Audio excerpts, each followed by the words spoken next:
Welcome back to Dirty 20, everybody. Today, we're going to be talking about group patrons from Tasha's Cauldron of Everything. Let's get on with the show.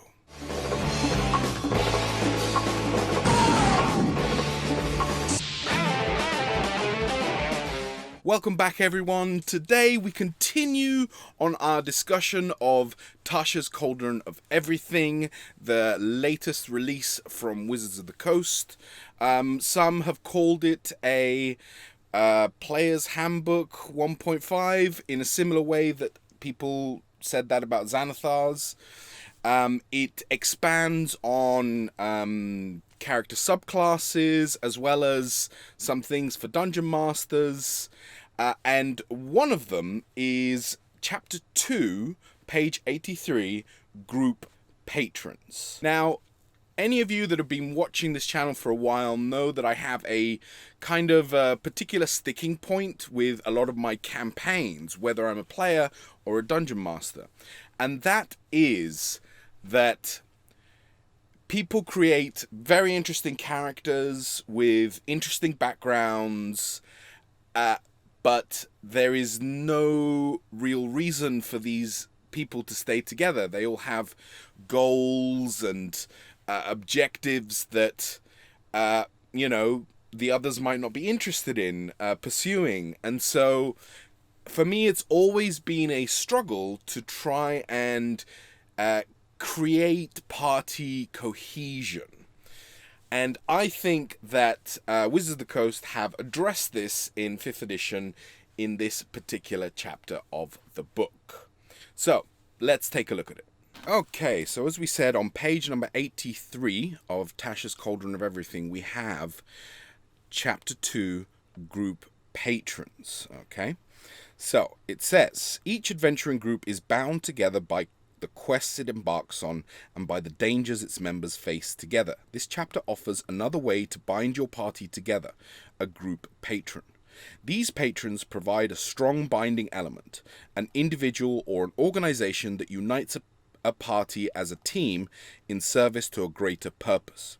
A group patron can help set the tone of your party's entire campaign. For example, a group whose patron is an academic institution is likely to have a very different story from a group that serves a military.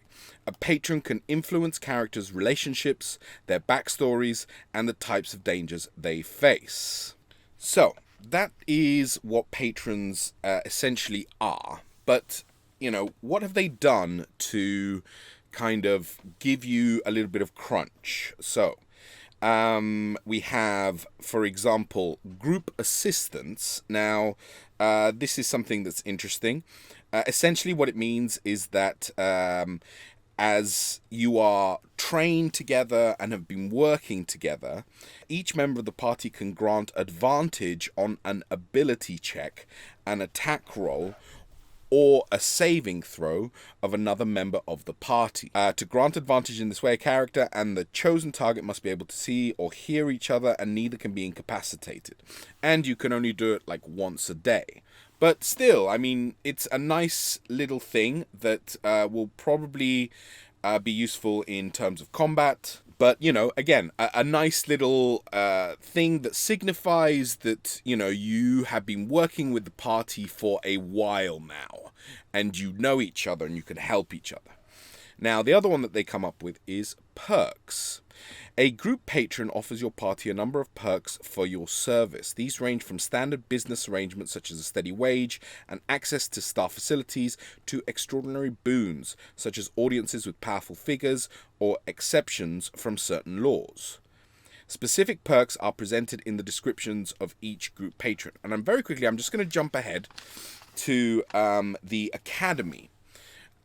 Which I think is quite interesting. In my homebrew city of Briarwick, I have a University of Scarthay, which is by Phoenix Publishing. It's a kind of agnostic, almost mixture of Unseen University and Hogwarts, but I've incorporated it into my homebrew, and I love the idea of some of my PCs being attached to it, and essentially being able to gain certain benefits. So here we have the Academy perks. And we can see, with an academy as your group's patron, you gain the following perks. Compensation: the academy pays for the work you do on its behalf. Essentially, you get 1 gold per day, or enough to sustain a modest lifestyle. Or you can go for a bounty of at least 250 gold pieces for each artifact or relevant discovery you bring back from your adventures and donate to the academy.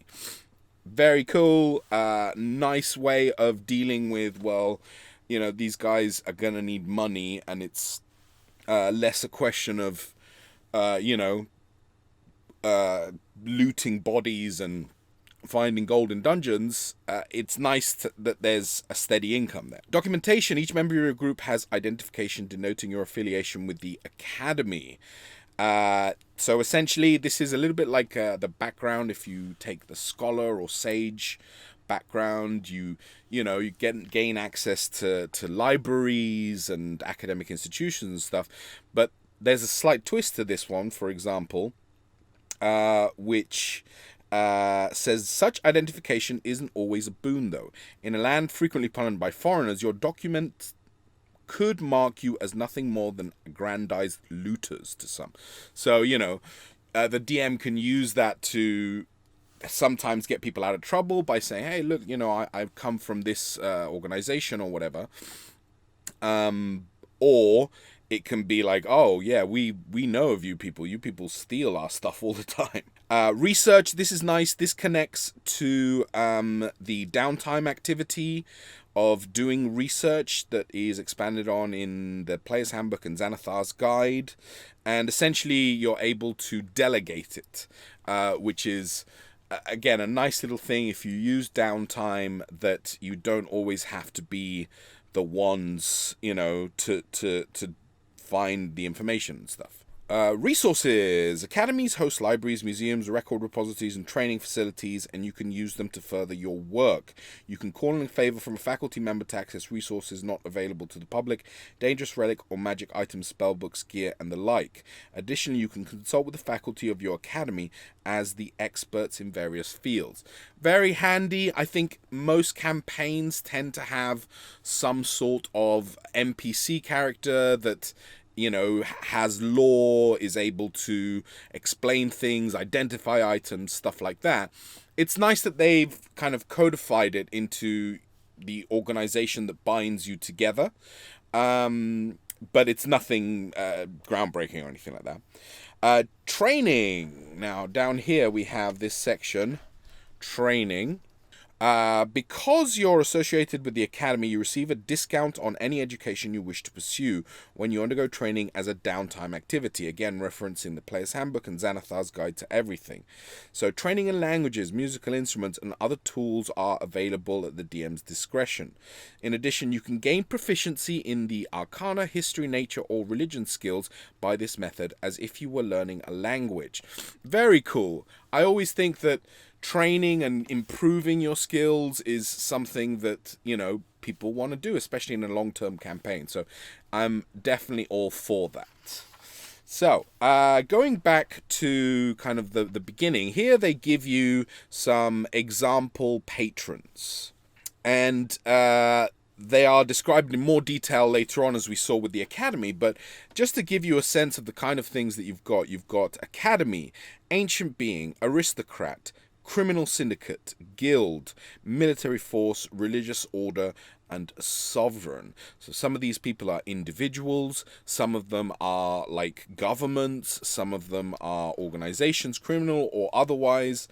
And like I say, I think I am very on board with this. It gives me lots of ideas. It has tables with syndicate types, Thieves Guild, Assassin Society, Magical Arms Dealers, Pirate Fleet, Body Snatchers, Thought Thieves. These are all excellent things that might not necessarily fit entirely with what I want to do, but give me lots and lots of ideas. They give you also some quests, not a whole lot, but some quests that your organization could be giving you.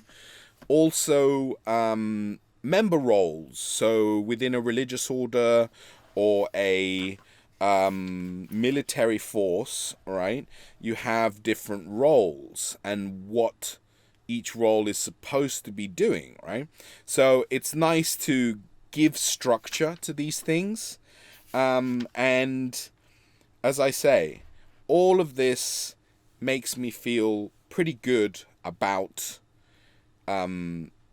Wizards of the Coast acknowledging that what they did, for example, in Baldur's Gate, where you basically have no choice but to, get dragged into the story, can be alleviated by something like this, by having a patron that, as well as gives you quests, they also reward you and things like that. Finally, do I think that this has solved the issue that I've been having for a long time?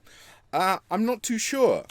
I think it's given me a lot of good ideas, and it's given me a sense of balance as to the things that you can gain from having this element that keeps your party together. Thank you so much for watching, guys. Let us know in the comments below what you think about this. Are you going to try and apply some of these things to your campaigns? Have you been doing it, before this came out? And if so, how have you done it? Would you tweak anything about what they put in Tasha's Cauldron of Everything? Thanks again for watching, guys. Give us a like, give us a subscribe. As always, it helps the channel. And keep slaying.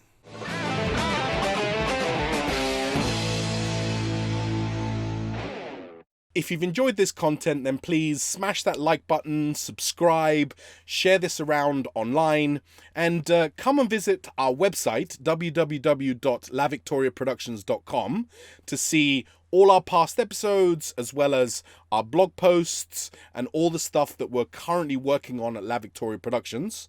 Why not reach out to us and tell us what you think of our videos? You can reach us on Twitter. @MouthLaVictoria is our producer. We are also on Instagram.